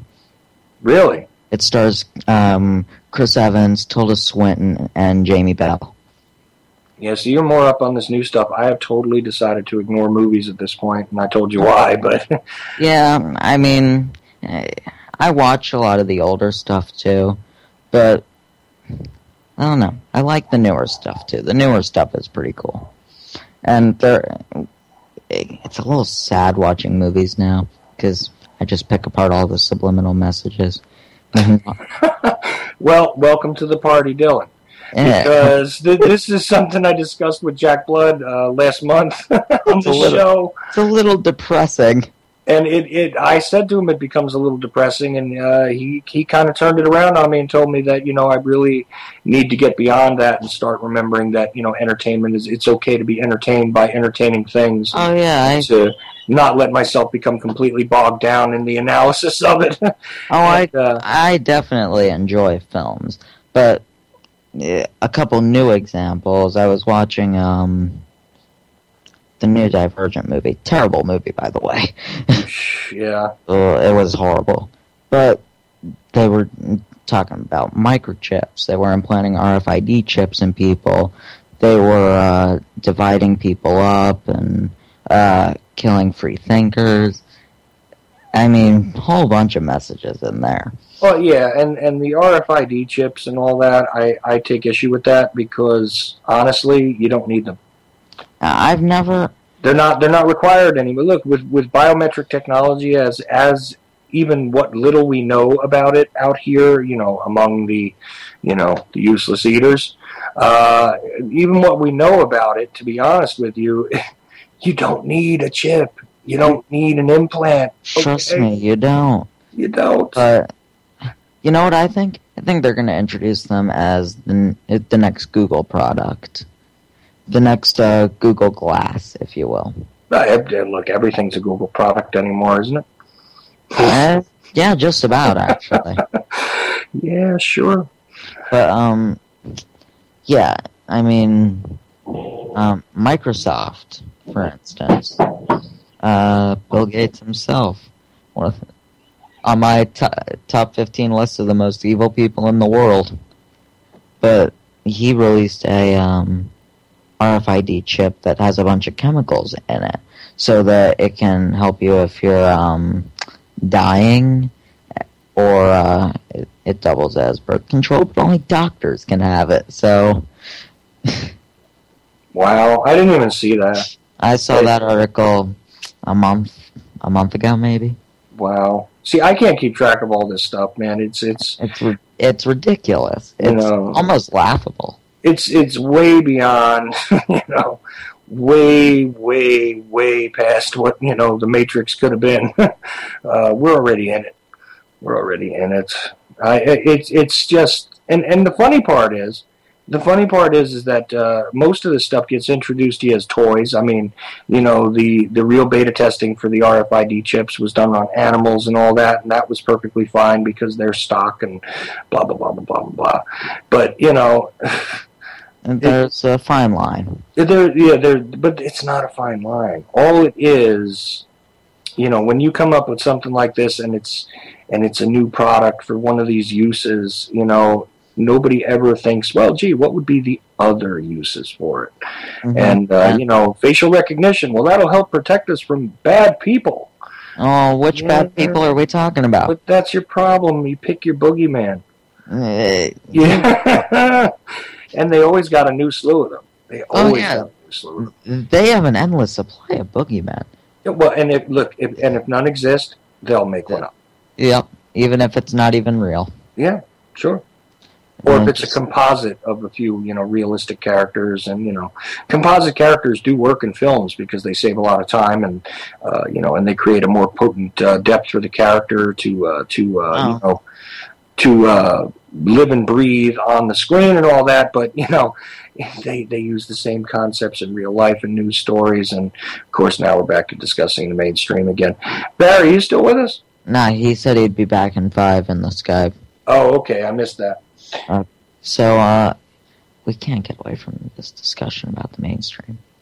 Well, no, because you know what? It's what aggravated me today.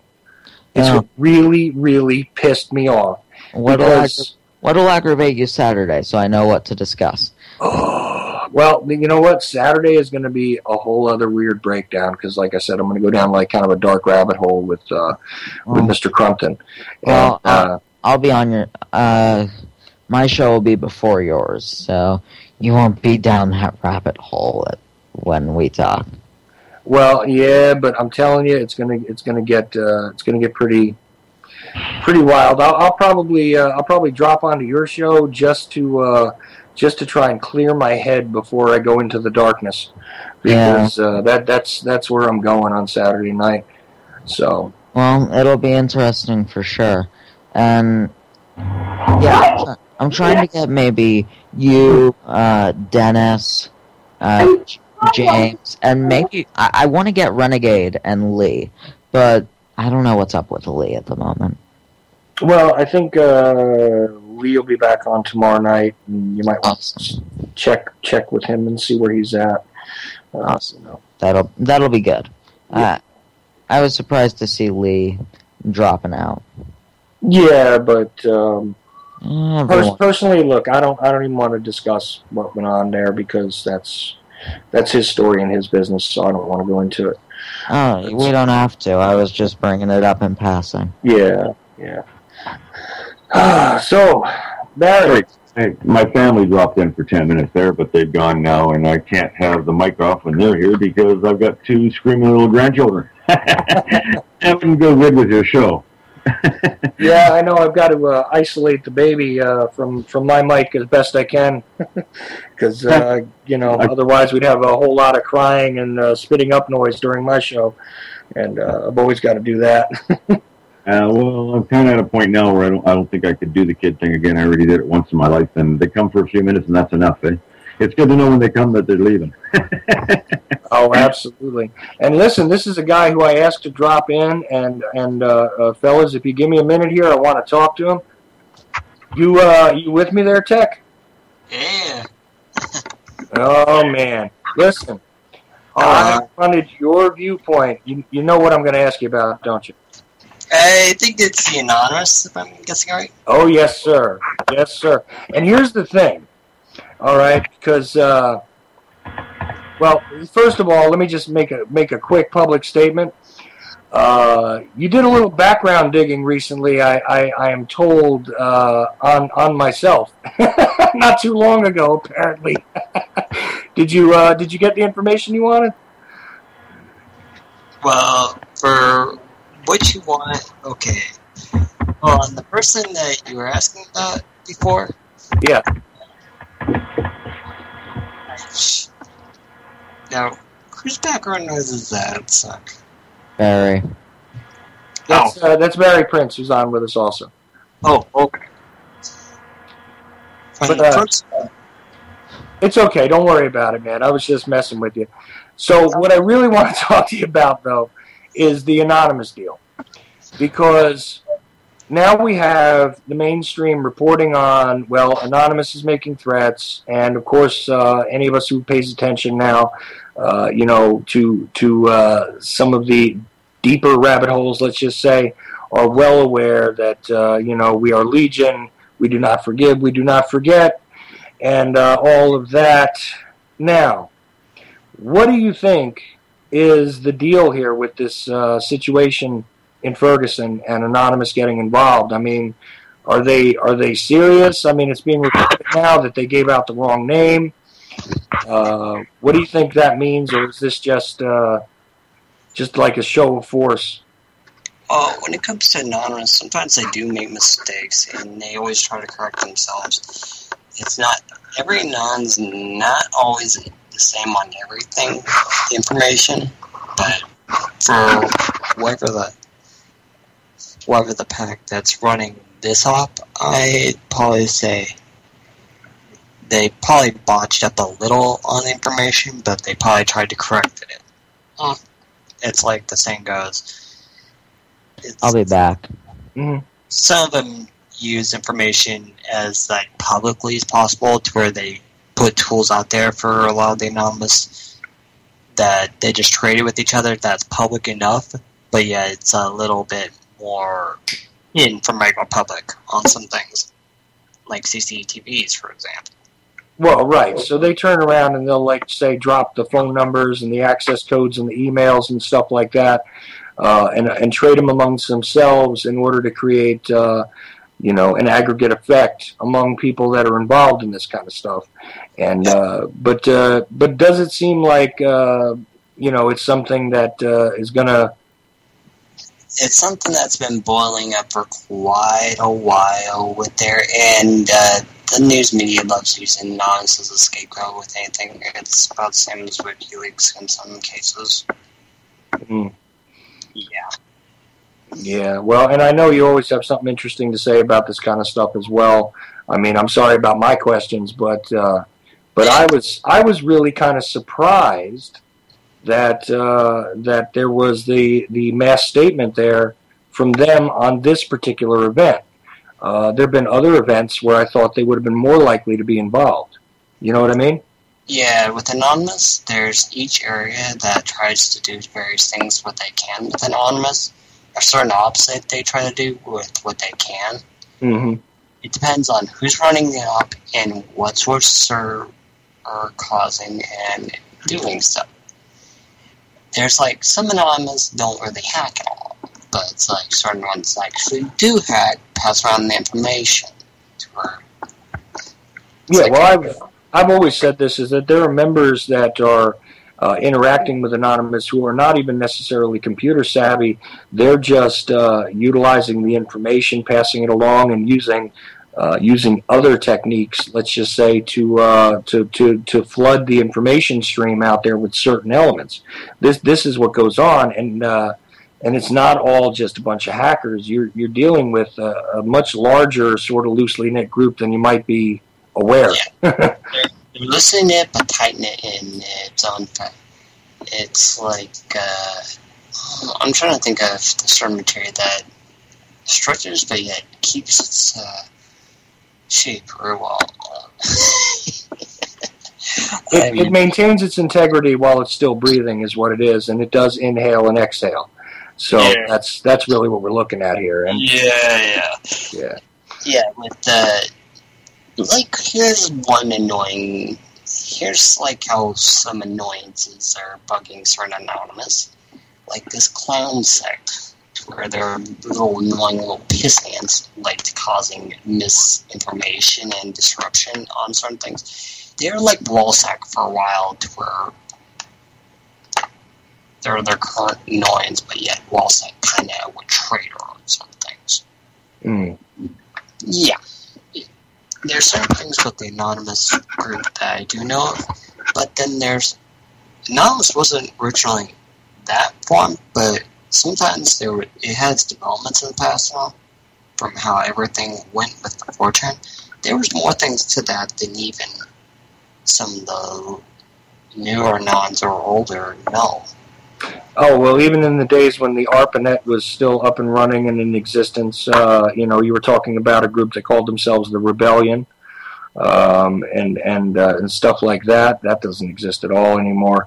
But there was all sorts of different groups out there at one point, and it seems as though they kind of coalesced into Anonymous. I mean, from what I understand, I could be completely way off, but you're right with like some groups, but with like some of the, let's just say, Class B and Class A type hackers usually, and then there's the S ranks, which I look to.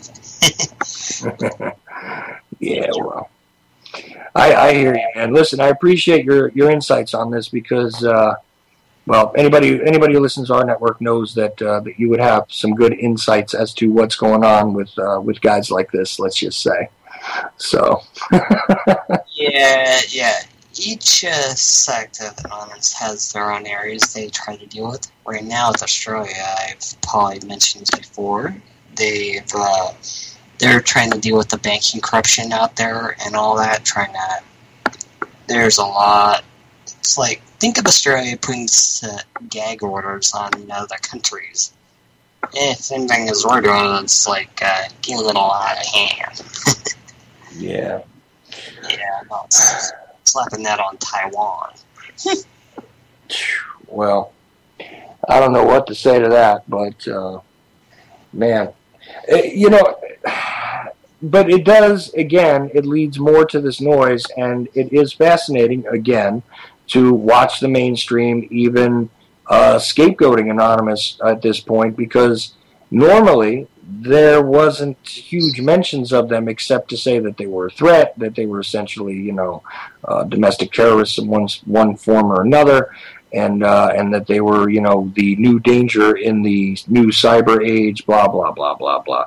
That is all that they would ever really say, but to actually, you know, to actually tie them directly to a mass awareness kind of operation, and to turn around and say, well, look, we're not going to tell you the name that they gave out, but they gave out a name, and then to wait a little while and then tell us, oh, well, we're told that name is incorrect, and that there are people around the city spray painting names out there, and there's all kinds of misinformation, so people don't act or anything. Yeah, sometimes with that sort, it's like publicly misinformation right there with the news media right there. Mm-hmm. Yeah, with that sort of deal. It's like, there's one interesting trial that's going on right now in Portugal right now. You've probably heard the McCanns, that family. There's all sorts of stuff with that one. Yeah, well, it's so impossible for me to keep track of, you know, the literal war crimes against humanity that are going on across the planet at this point, and the limited amount of trials and revelations.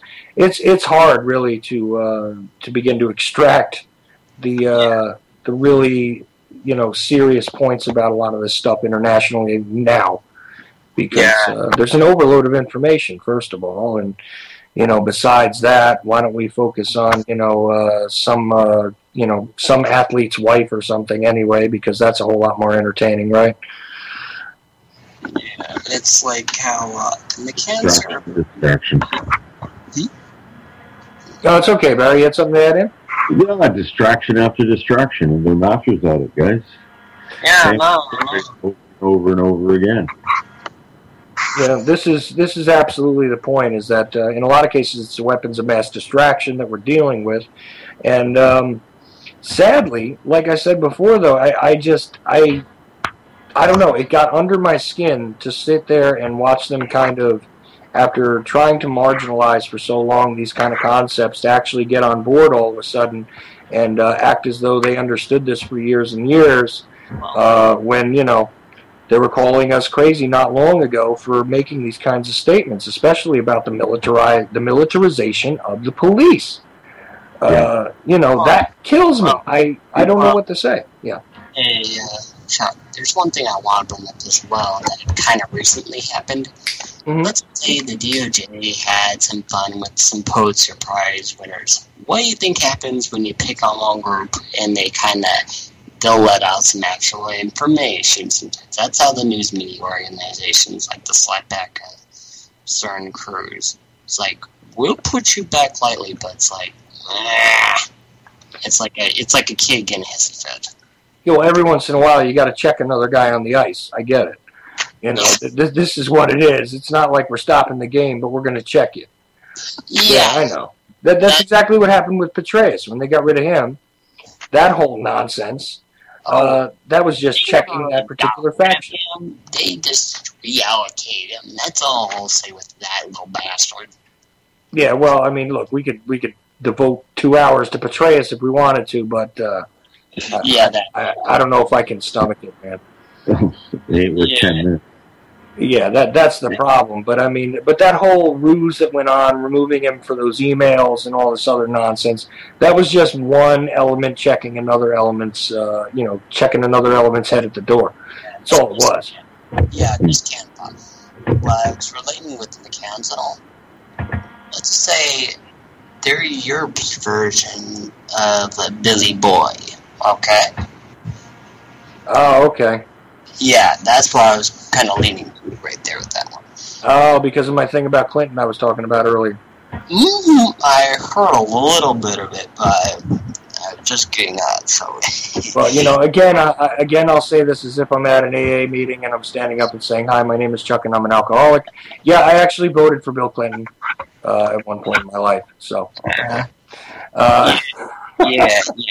Let's just say Billy Boy was not like... Let's just say, when you see him in the face, I'd say I'd like just a white out once in a while, but that's my personal taste with her. We'll just say you didn't see his true colors back then. Well, let's just say I wasn't quite walking around with my eyes open, that's all, man. I don't make excuses. I know what I did, This is how atonement happens. Yeah, I know. Well, at least you're aware now, though, Charles. That's the important thing. We can explain to people what's going on and what has happened with Clinton. What a joke that guy is, man. What a joke. They're all a joke. Bush, Clinton, they're all the same animal. Just a carry on of the story, man. And now we see an acceleration of the agenda. And that's one thing that's disturbing lately, guys. We're seeing a major acceleration like I've never seen before. All of attacks on human freedoms all around the world. And I just say, hold on to your hats, guys. I think we're in for a little bit of a rough time in the near future here. Oh, yeah. They're just loading cattle up one by one and with that sort of deal. But with what's going on, certain areas are getting a little bit more freer, certain areas are just getting a little bit more terroristic. Well, it seems like we're seeing a lot of activity in the Mideast that seems to be escalating right now. We look at what's going on with ISIS. We look at the information behind ISIS. With them getting their delivery of anti-tank missiles and all the weapons, Yeah, and then we look at what the United Nations, some of the things they've been caught with their hands in the cookie jars here in the last month, man. Some of the stuff that's coming out about them. You really got to ask yourself some hard questions. I mean, the United Nations, as far as I feel Canada should totally withdraw from it, because the people that are in the United Nations now share views about the world that aren't anywhere near close to what ours are, and they are the ones that are manipulating the inside moves. Now, we see some terrible stuff coming out of there. But it's the same agenda. It's the same agenda, guys. It's just coming out now in grows, and that's what I've really noticed here in the last 6 to 8 months of my life. I've been studying these rabbit holes for years, and I see acceleration right now of distraction, of confusion for the human race. We have so many things to focus on, so many things coming through the media, through wars and through Ebola and through the weather patterns that we're experiencing. Seems like we're in very tumultuous times in human history. I didn't say that right. Oh yeah, it's gonna be rough. I wanted to bring up something that is about the same thing as the donkey and the elephant in the swords, but it's dealing with the WHO, World Trade Organization. Right. As you know, the BRICS and also NATO dealing with their little trade pacts work right underneath. You know there's also 2 others with that too, with that sort of trades. Yeah, I mean, really, all you really have to do, guys, right now is sit back and look at the acceleration of all kinds of events inside governments, inside Homeland Security, with Athena camps, what's going on with the Ebola thing. This scare could be triggered for them to declare martial law and a complete lockdown of the country. What a better mechanism to work. We know they're going to come to that eventually. Whether they're going to implement it now or not, whether this Ebola thing is the device that they're going to use, that remains to be seen. that there alone demands our attention. If it comes to North America, then we really, really have a serious problem on our hands. And 3 other countries now are reporting cases today of Ebola. And the World Health, I have no credence or no trust in the World Health Organization anyways, but what it is right now is a mechanism of the mainstream media to put fear into people's hearts. And we know they use fear as their biggest weapon. What a better weapon to use than the spread of this virus that is so ugly and terrifying. Just some of my thoughts lately, guys, on devices and mechanisms that are being implemented on us right now. Well, right, and you know what? I agree with you, Barry, because at the same time, we're also faced with the attempted sale to us of the new Middle Eastern boogeyman, which is ISIS, ISIL, IS, whatever. They're supposed to be more dangerous than Al Qaeda. Of course, maybe just maybe this isn't a matter of victory on our part, or maybe it isn't them trying to stab at their credibility, but maybe we're just looking at more of the fear-based programming. Where we're, look, be afraid of everyone, be afraid of all those around you, because, those who are lawless will become more lawless, because after all, this unarmed kid was, now supposedly tussling with the officer. Maybe he had his hands up, maybe he didn't, and look at the unrest that was caused over one guy getting killed. Now there's plenty of people getting injured, and you better just, stick to your own business, go back to looking at your fondle slab of choice, go back to playing Angry Birds or whatever the hell game it is right now that's getting everybody, happy for a time. Since the TV sucks, at least you can play Candy Crush, right? Yeah, it reminds me of... I see those invites every day. I go, I ain't got time for this crap, man. See, another bad admission. I used to play the poker game on there. Well, here's something that I could probably say that's been going on, and I've been chatting with people I know of. They've been, a few countries have been just letting loose their little bioweapons and their barrels at all the trades, They've been kind of getting loose a little bit. Like this little rabbit fever and all that kind of got caught in my side of the U.S. and all recently. Well, see, when it comes to biological weapons, they always tighten and loosen the belt, and they always, play these games. These games are constantly being played just to see what will happen. I mean, how do they test their security? How do they test? They test their security by laying it down. They reveal, they test their ability to maintain secrets by letting out part of it and seeing if the rest of it gets built upon. This is just beta testing for this kind of stuff, man. Oh yeah, I know. I was just saying an accidental release that someone that purposely let it out, but it was an accident for it actually came out. Right. Well, listen, I only have, let's see, it looks like I only have a few minutes left here, guys. And you know what, Barry, you've been on my show a few times, and one time we totally didn't even get to talking about where you're going to be at. And I always butcher the name of your show, but it's about to actually launch now, isn't it? Yeah, Shake and Wake Radio is going live tomorrow night at 7 p.m. Eastern, 4 p.m. Pacific time. We will have probably a 4-hour roundtable with all the hosts that are going to be doing shows on that network joining in, and I'll be doing my show on that network every Sunday at 3 p.m. Eastern time. 3 p.m. Pacific time, 6 p.m. Eastern, and my show is called The Big Puzzle, Charles. And I attempt to take all the little pieces of the puzzle, put them together, and show you the picture of what's unfolding on this planet for us, guys, and it's not a pretty picture. But the pieces are all coming together right now in droves. This is true, and I've got to always say that although our opposition is very strong, very well thought out, and perfectly entrenched on this wonderful little planet that we all seem to coexist on, quite honestly, there is no reason to abandon hope, because here's the one thing that they don't have. They don't have the numbers. They don't have the soul. They don't have the spirit. They do not have the heart that we do. They do not have right on their side. They do not have the actual, nature of man in their minds anymore. They don't have the reality of what a human being is supposed to be as their priority any longer. So this is to our advantage. Yes, I agree with you 100%, Charles. Thanks for having me on for a few minutes today. I love sharing my thoughts with people. Absolutely. You're always welcome on, Barry. And Tech, I always appreciate you dropping in with me.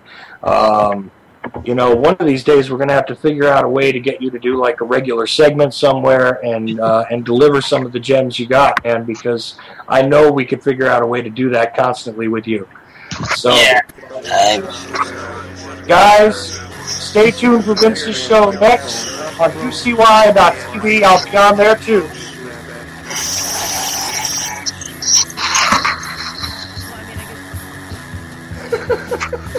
At the age of 19 in 1962, she was See, but I have the files. You know, I read this stuff at the National Archives, and I read these other things. I said to myself, how can that be possible? The brain, you know, days and the fondle slab of choice. I don't know when that was. It doesn't really matter. Internet, professional wrestler, and not just Ventura style. It doesn't matter where the information comes from, as long as it's real. It doesn't. It's hard to get real information because seriously, they don't want you to have these two sources whenever I try to.